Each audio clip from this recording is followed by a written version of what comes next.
Dear students, I welcome you to this lecture. It is all about operant conditioning learning theory given by the famous American psychologist B.F. Skinner, who is a well-known behaviorist, author, inventor and a high-order social philosopher. Calling his approach to the study of behavior as radical behaviorism, he asserted that human free will is an illusion and that any human action is the result of the consequences of the same action. If the consequences are bad, there is a high chance that the action will not be repeated. However, if the consequences are good, the actions that led to it become more probable. Unlike cognitive scientists and less rigid behaviorists, B.F. Skinner, as a radical behaviorist, does not accept private events such as thinking, perception, and unobservable emotions as causes of an organism's behavior. For Skinner, the terms referring to mental states, for example, drive, belief, intent, these are the vague terms, ambiguous and unnecessary to the understanding of behavior. For him, the inner workings of the mind and the body were a black box, inaccessible to direct observation. This point of view was shared by all behaviorists, but Skinner went further, arguing that even if thoughts and even other mental states could be studied, they would have no real value in explaining behavior. Instead, the environment in which a response occurs, the response itself and the response consequences are all that are necessary to understand behavior. By insisting that mental states are both inaccessible to study and irrelevant to understanding behavior, Skinner was advocating a point of view which has come to be called radical behaviorism. Skinner coined the term operant conditioning, replacing Thorndike's instrumental conditioning and renaming classical conditioning as respondent conditioning. Skinner used the term operant to refer to any active behavior that operates upon the environment to generate consequences. Skinner referred to imitated behaviors as operant responses, which are contingent upon or depend upon a response emitted by the organism. The study of the response elicited by classical conditioning is less important complex behavior than the study of responses which are not reflexively or mechanically evoked. Skinner held that the later response is evoked by operant conditioning. Operant conditioning is defined as the use of consequences to modify the occurrence and form of behavior. To put it simply, behavior that is followed by pleasant consequences tends to be repeated and thus learned. Behavior that is followed by unpleasant consequences tends not to be repeated and thus not learned. Operant conditioning by B.F. Skinner was developed by him at Harvard University in 1938 and has been considered to be a popular approach for influencing behavior. Although the model was originally applied to animal learning, like rats and pigeons, it was later commonly applied in educational settings. The model involves the operations of positive reinforcement, negative reinforcement, shaping, generalization, extinction, etc. It was at Harvard that Skinner became interested in studying human behavior in an objective and scientific way. He developed what he referred to as an operant conditioning apparatus, which later became known as Skinner box or Skinner chamber. The device was a chamber that contained a bar or key that an animal could press in order to receive food, water, or some other forms of reinforcement. He also invented the cumulative recorder, a device that recorded responses as a slow-foot line. The device also allowed Skinner to see that the schedule of reinforcement that was used also influenced the rate of response. Using the device, he found that behavior did not depend on the preceding stimulus as Watson and Pavlov maintained. Instead of this, Skinner found that behaviors were dependent upon what happened after the response. As he maintained, the consequences of behavior determine the probability that the behavior will occur again. The most essential feature of operant conditioning is that it can be made more likely or more appropriate by the use of reinforcement. The response is therefore changed according to need and demand of the individual. The response is made and determined by the organism itself. This is the most distinguished feature of operant conditioning. Operant conditioning is not as simple as classical conditioning. Here, not only simple new connections are learned, but variability in behavior emerges, which is different from the original response.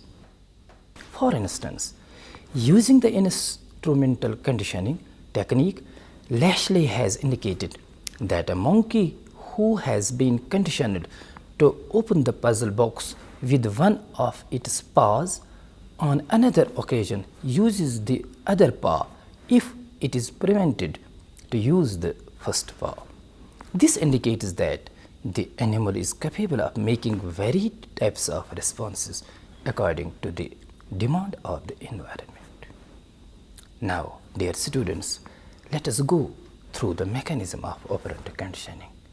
First of all, we would like to see what reinforcement in learning means. Thorndike, Pavlov, Skinner, and Hull, all the prominent learning psychologists have emphasized the role of reinforcement in learning. It is a basic requirement, a necessary condition in learning. Reinforcement is used to strengthen the SR connection, that is the stimulus response connection, and increase the probability of learning a task.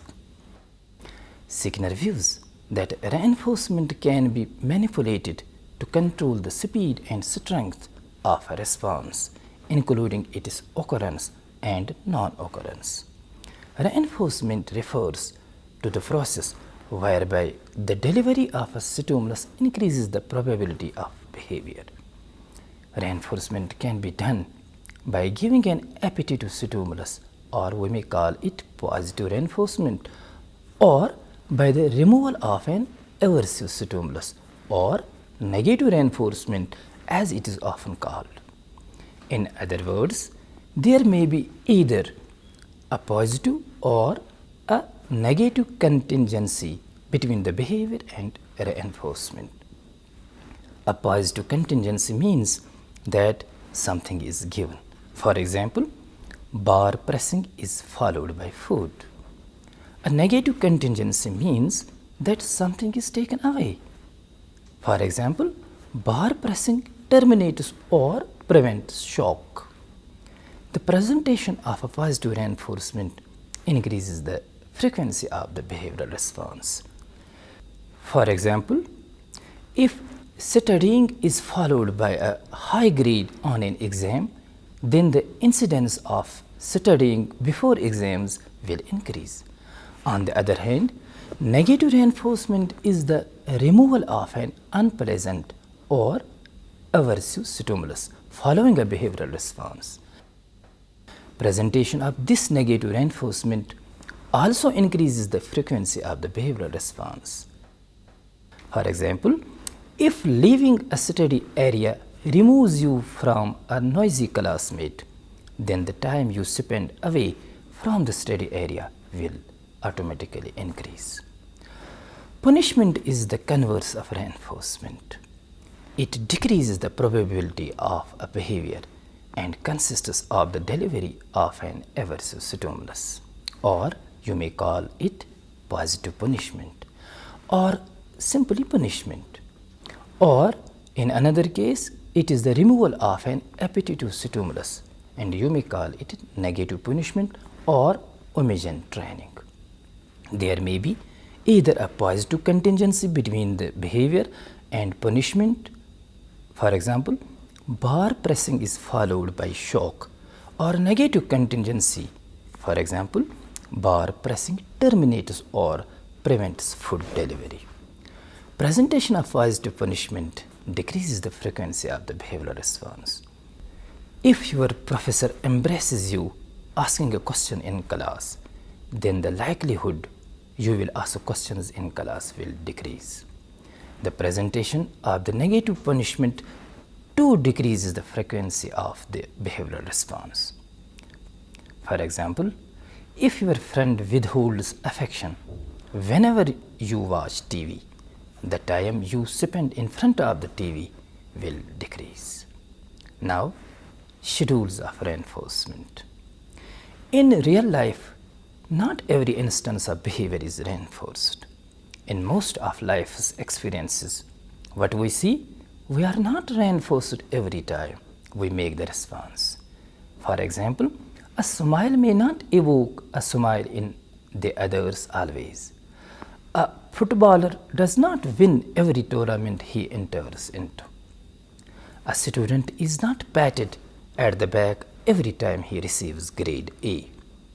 In many real life instances, reinforcement comes on and goes off unpredictably. In many other instances, reinforcements are delivered according to rules. We receive salaries every month, and the new vehicles receive free services according to rules. How do these rules, known as schedules of reinforcing, affect behavior? The reinforcement may be continuous, in which every occurrence of behavior is reinforced. This simplest form of reinforcement delivery is termed as a continuous reinforcement schedule. If a rat receives a foot fillet every time it presses the lever, it is a continuous reinforcement schedule. Other type of reinforcement schedule is called partial reinforcement schedule. In partial reinforcement, response is not rewarded every time it occurs. This schedule is more important in maintaining learned behaviors. Once a response is learned under partial reinforcement schedule, it takes longer to be extinguished. Extinction of pecking in pigeons reinforced every 5 minutes takes days, whereas in case of pigeons reinforced continuously, extinguish in a matter of minutes. Now, let us take another type of reinforcement schedule known as intermittent schedule. These schedules are called ratio schedules because reinforcement depends on the number of responses the organism makes. The ratio can be either fixed or variable. In fixed ratio reinforcement schedule, the reinforcement is given after a fixed number of responses. A rat, for example, may be given a pellet of food after a certain number of lever presses. A student may be properly rewarded after he answers a fixed number of questions, for example, say 3 or 5. The fixed ratio schedule is used in some factories or by employees of casual workers or laborers where wages are paid on a piecework basis, that is, the number of garments sewn or the number of baskets packed. On a variable ratio schedule, reinforcement is provided after a certain number of responses, with the number varying unpredictably. Here, reinforcement is intermittent or irregular. Other schedules of reinforcement are called interval schedules because in the plan of scheduling, temporal intervals in place of number of trials is planned for the delivery of reinforcement. In a fixed interval reinforcement schedule, the organism is rewarded for a response is made only after a set interval of time, for example, every 3 or 5 minutes. How many times he has given correct responses during the fixed interval of time does not matter. On a variable interval schedule, reinforcement still depends on a certain interval having elapsed, but the interval's duration varies unpredictably.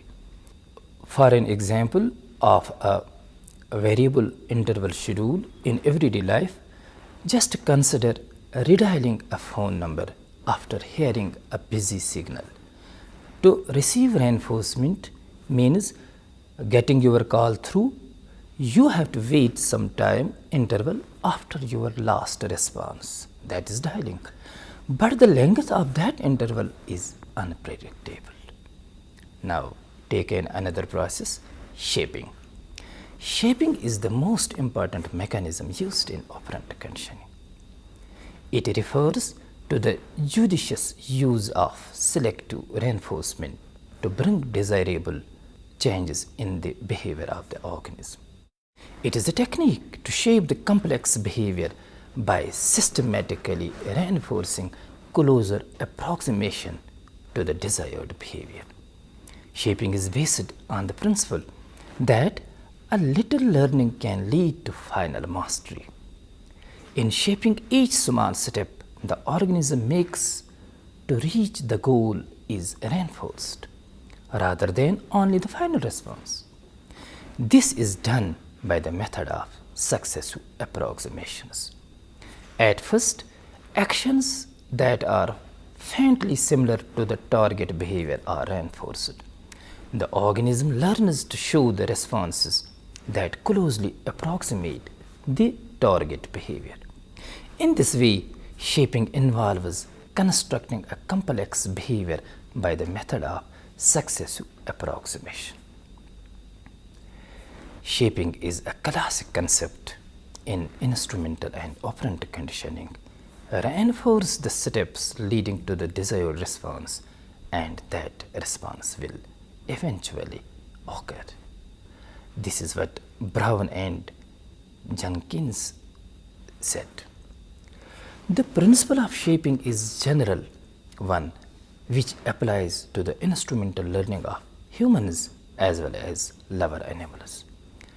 Our many attitudes, beliefs, customs, learned goals, and certain aspects of language use, etc., are the results of shaping by means of reinforcement. Just take an example from the human behavior. Suppose we want to train a child for toilet training. Simply putting a child on the toilet is not successful because as soon as the child is placed on the stool, what happens? He begins to cry. It has been reported by psychologists that toilet training behavior may be shaped within a fortnight. What mothers do? Mothers use the shaping technique like entertaining the child and giving chocolates, which follows by successful elimination. To reach a complex sequence of behaviors, shaping is combined with chaining. Chaining refers to the process in the shaping of behavior and the learning of a task, where the required behavior or a task is broken down into small steps for its effective learning and subsequent reinforcement. Each small step, or we may call it a segment, each segment in the chain must be linked with the succeeding segment. Here, cues produced by one response are linked with the next response. It is a sort of chain reaction where one object sparks the other object in its proximity, and that in turn causes sparking in the next object in the chain, and so on. In behavioral terms, chaining starts when one response brings the organism into contact with stimulus that both reward the last response and cause the next response. That response in turn causes the organism to experience stimulus that both reward the response and cause the next response. The starting of conversation between people is an example of chain behavior. When we meet someone we know, it is an effective stimulus for starting chain experiences. We greet him and he greets in response. For example, shaking hands or receiving with outstretched arms. And in the way, one generated response gives birth to another response, and so on. That is behavior which consists of chain response. Here, shaping and chaining have important implications for human behavior.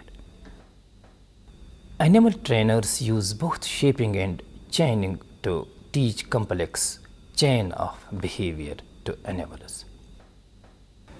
Dear students, now let us go through other processes like extinction, generalization, and discrimination. As with classical conditioning, the operant response also undergoes extinction when reinforcement no longer follows the response. If reinforcement is no longer given after the rat has learned the lever pressing response, the tendency to press the lever gradually weakens. Over a period of time, the response extinguishes and is not shown. Following a rest period after extinction, spontaneous recovery takes place. Generalization. Generalization refers to the ability of an organism dealing with the perception of and response to similar stimulus. Once the response is acquired to a particular stimulus, the organism shows a similar response to a similar stimulus. Pigeons were reinforced for pecking at a disc of a particular color.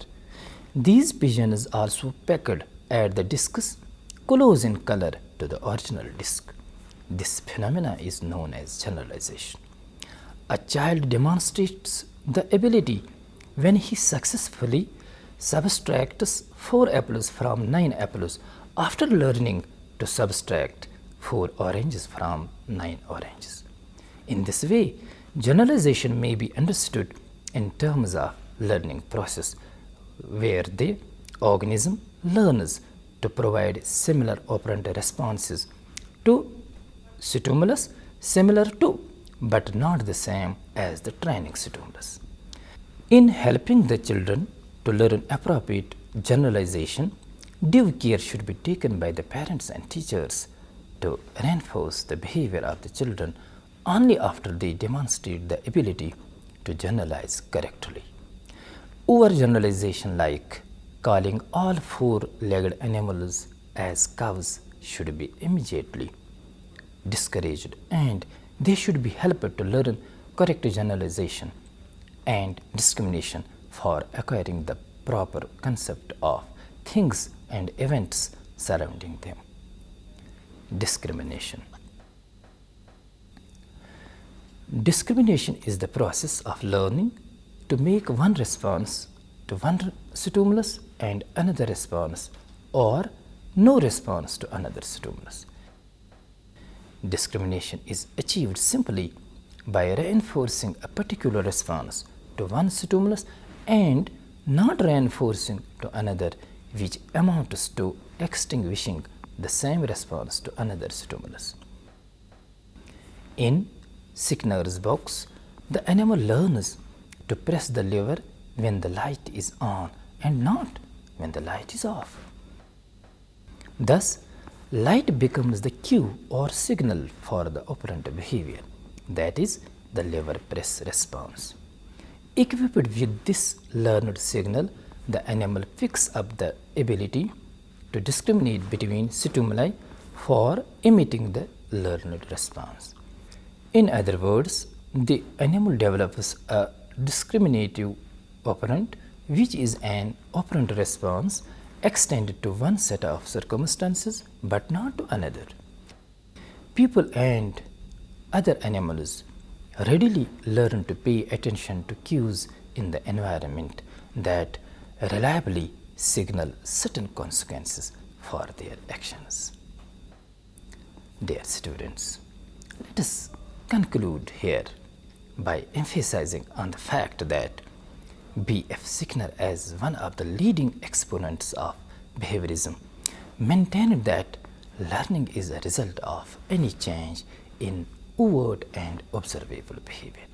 Skinner believed that the only scientific approach to psychology was one that studied behaviors, not internal, subjective mental processes. When a desired stimulus response pattern is reinforced, the individual is conditioned to respond in a certain way and learning takes place. Reinforcement, as a vital element in Skinner's stimulus response theory, is anything that strengthens a desired response, such as verbal praise or a good grade. Schedules of reinforcement are used to establish and maintain behavior. Different types of reinforcement, like positive and negative, and schedules of reinforcement do have an effect on behavior regarding acquisition, rate of responding, and extinction rates. Thank you, my dear students.